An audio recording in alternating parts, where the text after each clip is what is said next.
Aloísio Andrade, médico psiquiatra, nosso convidado de toda sexta. Bom dia. De Eduardo, Vanessa, Tânia, todos os ouvintes e internautas. Lembrar aqui, Eduardo, que hoje comemora-se o Dia Mundial das Organizações Não Governamentais.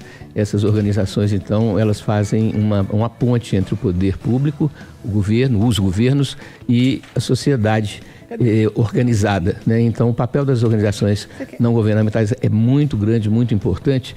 E Tânia se lembra bem quando isso se iniciou, ainda lá para trás, final da década de 80, e que a gente tinha uma esperança muito grande, gente, de que fosse haver um preenchimento desse vazio, né, entre o poder privado, né, as empresas e o poder público, os governos. No entanto, o que a gente viu ao longo do tempo, Eduardo, foi uma distorção. Infelizmente, toda boa ideia, todo bom projeto pode ser distorcido com más intenções, e foi um dos lugares onde mais se desviou dinheiro das tais emendas parlamentares, pessoas que criaram essas organizações não para ajudar o próximo, mas para ajudar a si mesmo e o seu grupo, né?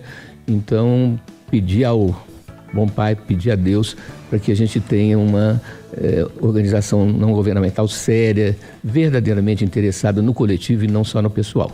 Ô, psiquiatra Aloísio Andrade, a cabeça de um menino de 14 anos de hoje já está pronta para ser responsabilizado? Eduardo, não tem nada que seja genérico, não tem nada que seja só certo ou só errado, as coisas são relativas. E eu penso que não é a idade que deve determinar a punição não no sentido só de punir, mas de educar, né? Eu penso que é o que foi feito, o que foi praticado, né? E se uma criança de 8 anos mata uma de 6, eu acho, não, coitada, eu não sabia o que estava fazendo, aquilo ali é um instinto natural, não é, né? E a discussão da idade penal, a doutora Valéria Rodrigues, né, hoje desembargadora, foi juíza por muitos anos, representando até a instância da Vara da Infância e da Adolescência no Conselho de Política de Drogas, e ela teve uma vivência bastante, vamos dizer assim, lúcida e bastante posicionada sobre como que, se você pega um jovem, né, que não tem 18 anos, mas que cometeu um crime, como diz a doutora Tânia, contra a vida, né, ou tentou matar ou matou alguém, essa questão de você falar assim, não, coitado, não, ele não sabia direito o que estava fazendo, isso aí é uma completa distorção da realidade, e hoje o grau de consciência é muito grande, só que a consciência não gera necessariamente uma boa escolha, um livre-arbítrio. Aí é que está o X da questão, tá, Eduardo? Você pode saber de algo, mas não metabolizar, não administrar isso do ponto de vista emocional, do ponto de vista mental. Você sabe, mas não tem a maturidade para administrar isso. Por isso que o desestímulo a essas práticas, e quando fala assim,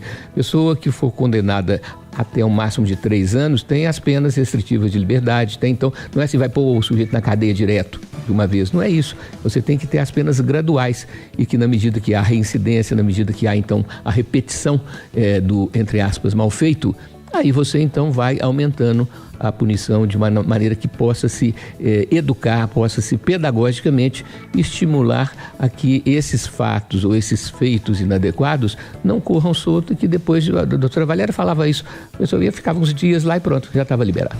Ou para um desembargador, o desembargador também não tem quase nada a não ser um carro. Não tem mais nada também. Mal tem um lanche, pelo menos no Rio de Janeiro, eu não estou sabendo mais dos lanches. Aloísio Andrade. Ela esqueceu a coisa principal que falta, vergonha na cara, né? O básico que falta. Porque quando falta vergonha na cara, a gente falta tudo, né? Porque falta o mínimo do bom senso, o mínimo do respeito, né? O que você falou, Vanusa? 0,001. Isso, 0,01%. 0, mais 2 zeros, depois 1, que é que ganha esse valor. Então, como diz o outro, é lamentável, né? Falta de vergonha na cara. O que ela está pensando da vida? É que é o quê? Que o poder público paga todas as despesas dela e ainda dá para ela cento não sei quantos mil? E que é isso? Que falta de noção. Ela é uma escrota. Ela é uma escrota. É rápido, tá? Eu tive a curiosidade de ver qual foi o gasto do país, do Brasil, com o Poder Judiciário no ano de 2024. Gastaram-se 148 bilhões de reais. É o judiciário mais caro do país. Não estou falando dos juízes, eu estou falando do judiciário como um todo, tá? Aí, gastou-se então em 2024 148 bilhões, que corresponde a 2,4% do PIB, do Produto Interno Bruto, que é a produção de todas as riquezas do país. O segundo mais caro judiciário do mundo é o da Alemanha, que em vez de gastar 2,4%, gastou 0,74%. E desses 148 bilhões de reais em 2024, Eduardo, sabe quanto que foi o gasto com salário de funcionários? Desembargador, juiz, assessores? 90%, Eduardo. Então, o que a gente chama de verba de custeio, que assim, eu tive que comprar papel, tive que comprar... Então, foi 90% desses 148 bilhões foram para esse processo. Né? É rápido, porque aí vem essa história do que era juiz e virou desembargador, estando aposentado desde 2013 na faculdade lá nas minhas terras de Ouro Preto, na UFOP, o desembargador Magir de Lauar. Ele virou desembargador mais para frente. Desde 2013, ele está aposentado por invalidez permanente. Como é que uma pessoa aposentada por invalidez permanente para dar aula, como é que ele julga? Tanto é que o que ele fez foi um absurdo, né? Aquele negócio, não, a menina está gostando do negócio, a mãe recebe uma cesta básica por semana ou por mês, sei lá. Uma coisa assim que esses absurdos, Eduardo, é que a gente precisa de ter realmente um posicionamento. Nós brasileiros temos que ter um posicionamento. Não pode ficar só assim, esse é um absurdo, mas o que eu vou fazer? Não. A gente pode protestar. Inclusive, esse ano é ano de eleição, a gente pode escolher candidatos que sejam pelo menos mais sérios, mesmo que não seja uma coisa mais brilhante do mundo, mas pelo menos mais sério, gente. Eu não caio, não. Eu não clico em nada sem perguntar meus meninos. Aloysio Andrade. Comentário sobre esse?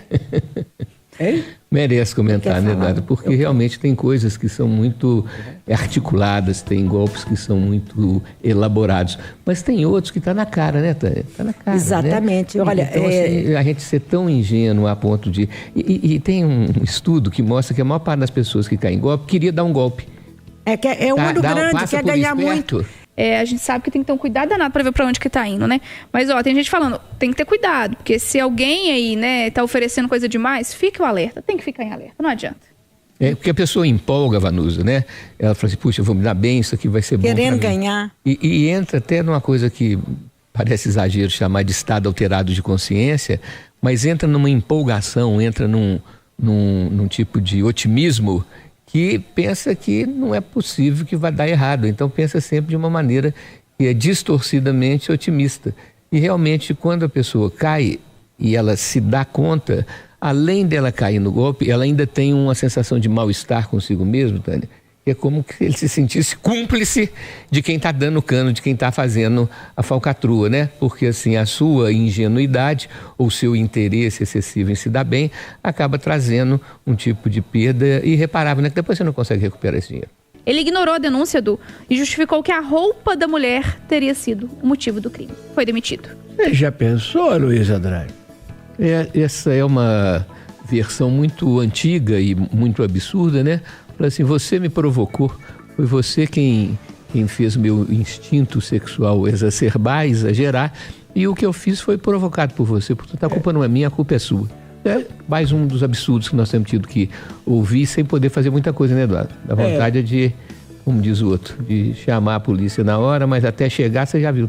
Não chore, agora que estou aqui. Enquanto estava aí, você nunca ligou para mim, nem para me dar capim. Agora, me deixe por aqui, vaza. Eu não quero saber de você em nenhum plano da eternidade. Nem se os anjos pedirem. Amém. Ô, doutor Luiz, negócio esquisito, hein? Você está tão criativo quanto ele, viu, Eduardo? Tá doido? Cada moda, né? Que Nossa Senhora, Deus me livre. Batendo na madeira aí, ó. Três esquisitos. O Aloysio é @Aloysio A. Andrade. Tem um telefone também, né, doutor? 99910-9855. Então, o primeiro 9, depois 9910-9855. E deixar aqui o nosso agradecimento de brasileiros ao falecido Itamar Franco, que foi governador do estado de Minas, foi presidente da República, foi senador. Hoje comemoram-se 32 anos do Plano Real, que foi aquele plano para conter a inflação. Vocês lembram, na época do Sarney? Você dormia com um custo de um produto de 10, no dia seguinte de manhã estava em 30. E foi o Itamar Franco quem deflagrou esse processo, primeiro da URV e depois do Plano Real. Então, que Deus o tenha em bom lugar, Itamar.